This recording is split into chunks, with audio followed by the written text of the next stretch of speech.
Okay, let us resume with part 3 of this presentation, Civilization Jihad, the West Trojan Horse.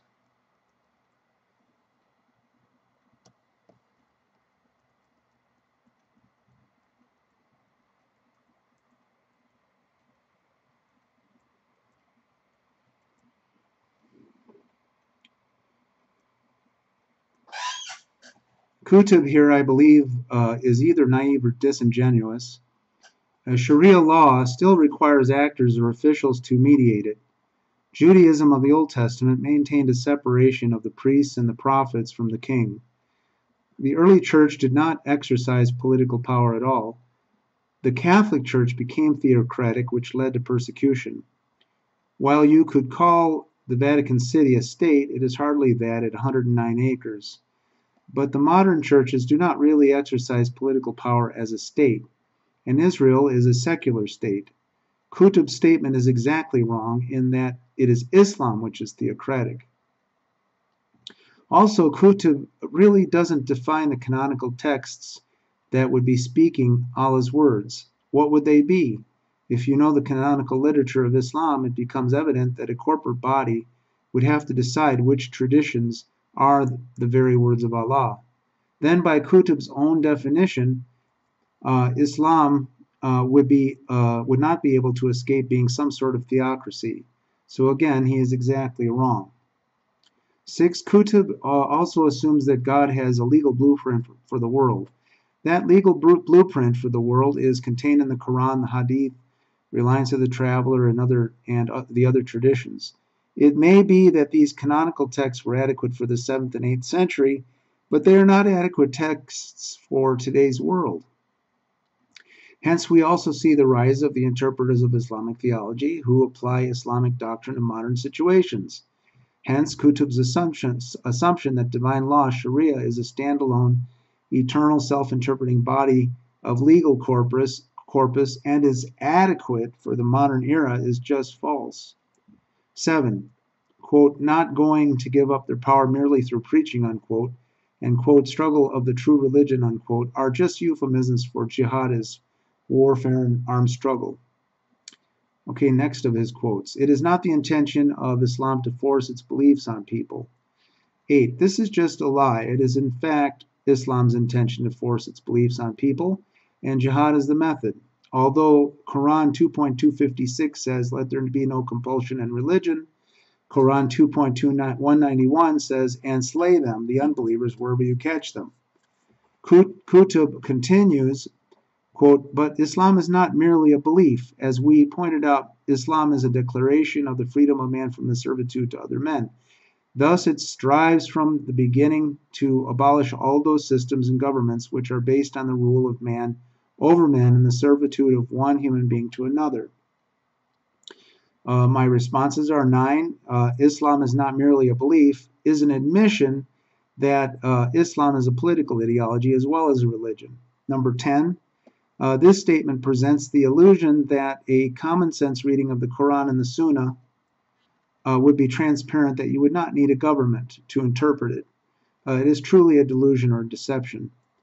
Qutb then says, quote, when Islam releases people from this political pressure and presents to them its spiritual message, appealing to their reason, it gives them complete freedom to accept or not accept its beliefs. However, this freedom does not mean that they can make their desires their gods, or that they can choose to remain in the servitude of other human beings, making some men lords over others. Whatever system is to be established in the world ought to be on the authority of God, deriving its laws from him alone, unquote. So my responses are 11. Being forced to decide between Islam, death, or dhimitude is not what I would call a free choice. 12. The idea that an Islamic world would release men from servitude toward other human beings is an illusion or a falsehood, especially as viewed from the standpoint of one who does not accept the prophethood of Muhammad or the inspiration of the Quran. 13. And who gets to decide where the authority of God is found, and whether that God did or did not allow men to create laws for themselves. Okay, next quote. Quote, then every individual is free under the protection of this universal system to adopt any belief he wishes to adopt. This is the only way in which the religion can be purified for God alone. The word religion includes more than belief. Religion actually means a way of life, and in Islam, this is based on belief. But in an Islamic system where there is room for all kinds of people to follow their own beliefs while obeying the laws of the country in which are themselves based on the divine authority. My response, number 14, would be under the protection, his quote, under the protection of this universal system, unquote, should be translated, quote, under the tyranny of this universal system, unquote. 15, when he says purified for God alone, that's a code language for eliminating dissent through tyranny or murder. Comment 16, when he says religion means a way of life, unquote, that's a giveaway. Here Qutb is acknowledging that Islam is more than something private, but what Qutb is really saying throughout is that religion necessarily leads to a specific political theory and practice, and that theory and practice are called out in Islamic doctrine. 17, when he says obeying the laws of the country which are themselves based on the divine authority, unquote, here Qutb already has ruled out the possibility that men are capable of or authorized to make their own laws. So, quote, laws of the country, unquote, are really laws derived from Islamic scriptures. To say, quote, laws of the country, unquote, suggests that men somehow had a free hand to make them. This is, again, disingenuous. Next, Qutb says, quote, Islam is a universal declaration of the freedom of man on earth from every authority except God's authority, and that the religion ought to be purified for God, unquote. This statement sums up the thrust of Qutb's argument. I think it's either a cynical statement or Qutb lives in his own theoretical world. In other words, he's insular. I have given this sample of Qutb's writings representative of the modern Islamic mind to show that Islamic theology concerning jihad is just the theoretical justification for world conquest. Okay, so here are some pivotal Islamic assumptions regarding government, as I see it. Number one, governments formed constitutionally under a contractual theory are deemed human governments and are illegitimate, while a government based on Sharia law is of divine origin and is legitimate. 2. Sharia law is based on revelation. Sharia law has as its origin revelations received by the Prophet or utterances by him or the example set by him. This information, which has been compiled into compendia such as Reliance of the Traveler, can now be trusted or can be trusted as having its origin from Allah himself. 3. Since the only legitimate form of government has now been given to us by Allah, Islam holds it to be rebellion against Allah to contractually form a constitutional government. It is a duty in Islamic thought, therefore, to dismantle and destroy any constitutionally formed government because that is an act of purifying the world for Allah. 4. In Islamic thought, freedom as liberty is illusory. The only freedom in Islamic thought is freedom from humanly formed governments and submission, that is Islam, to the laws Sharia of Allah. 5. In Islamic thought, the lordship of Allah is expressed through the political and territorial domination of Islam as a movement. It is not a religion of the heart, primarily. It's really a religion of territory and political advancement. The heart follows. It is assumed that the external submission by the people to the power of Islam is adequate to express the intent of Allah on earth. That is, it is assumed in Islamic thought that the political domination of Islam is essential. It is a this-worldly and material conception of religion. The mere religious or personal submission to the will of Allah would be insufficient. The religious submission to Islam must be coupled to or followed by the political adherence to Islam as expressed in Sharia law. So it is a personal and political conception of religion. 6. Unlike other religions, Islam authorizes and commands its adherents to employ force to bring about the submission to its teachings. Islam does not present its message with a mere reasoned persuasion. It presents its message as a demand. Submit to Allah or be killed, or if you are lucky, if you're a person of the book, be subjugated as a dhimmi. Preaching is to be backed up by political or military force. To someone who does not accept this doctrine, Islam represents a tyrannical monster that roams the planet. It is to be classed alongside communism or Nazism, because communism and Nazism were also political tyrannies driven by a religious or metaphysical set of beliefs. The U.S. has a long tradition of freedom of religion, which includes separation of church and state. When this principle was enshrined in the U.S. Constitution, it was to combat the tyranny of a state church.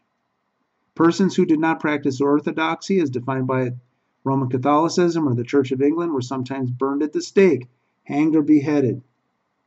It was this tyranny which the U.S. Constitution sought to protect citizens from in the new republic. An Islamic theocracy, which would be the end game of civilization jihad, would erase the partition between church or mosque and state. The U.S. Constitution would be replaced by the Quran. U.S. and state laws would be replaced by Islamic Sharia law. This is not an overstatement. I am not suggesting that people cannot freely practice their religion, but when a religion forces its precepts by the sword, it becomes a political ideology, not merely a religion. When a religion says to people, you must believe this teaching or be killed, it is no longer merely a religion, but a political movement, a this worldly movement. Muslims will say the Constitution protects us to practice our religion freely. The U.S. indeed protects our right to practice our religion if it does not subvert the Constitution. But the Constitution does not protect your right to subvert the institutions of the host country, including the Constitution, and to replace it with a Muslim theocracy and Sharia law. Most people, most academics, most political commentators, and most politicians, and I should add, most in the media have not come in the West have not come to terms with the fact that this is the aim of Islam all over the world. It is a violent and imperialistic ideology, and most of the above players are deceived by civilization jihad. Civilization jihad is more than cultural warfare. It includes subversion of the political institutions of the host country. See Center of Security Policy, the Star-Spangled Sharia, or their publication Sharia, the Threat to America. Also see Robert Spencer's book, Stealth Jihad. And I also suggest watching on YouTube The Muslim Brotherhood in America in 10 parts put out by the Center for Security Policy. People and governments do not understand that civilization jihad is warfare in just those cases when Islam cannot break out in open violence. It is what Frank Gaffney calls pre-violence. This has caused the West to lower its guard and not see the urgency of the situation. I can assure you that a Muslim theocracy would send you back to the ignorance of the Dark Ages. We have come too far in the struggle to develop liberal democracy, what Karl Popper called the open society, to allow ourselves to fall back into the tyranny of an Islamic state. Secular humanists, Christians, Jews, Buddhists, Hindus, Taoists, and all other non-Muslims must understand the tyranny posed by civilization jihad. If peoples of the world do not value freedom and a liberal democracy, they will lack the vigilance to stave off the encroachments of both violent jihad, that is terrorism and conquest, and civilization jihad, that is Islamic propaganda, distortions, and subversion. How do we combat civilization jihad? Imperialism resulting in tyranny. We must attack terrorism and jihad at their source, Islamic theology. We must refute Islamic teaching. We must show that the Quran is in no sense the word of the living God. We must show that Muhammad was a false prophet, that is, no prophet at all. He was merely a warlord who fabricated revelations and a corpus of religious teaching and practice to advance himself and his territorial aims. In fact, Islam is just a political player in the world the same way that Muhammad was. That is, Islam wages a war against humanity in the same way that Muhammad waged war on the peoples of the Arabian Peninsula in his day. Okay, that ends this part.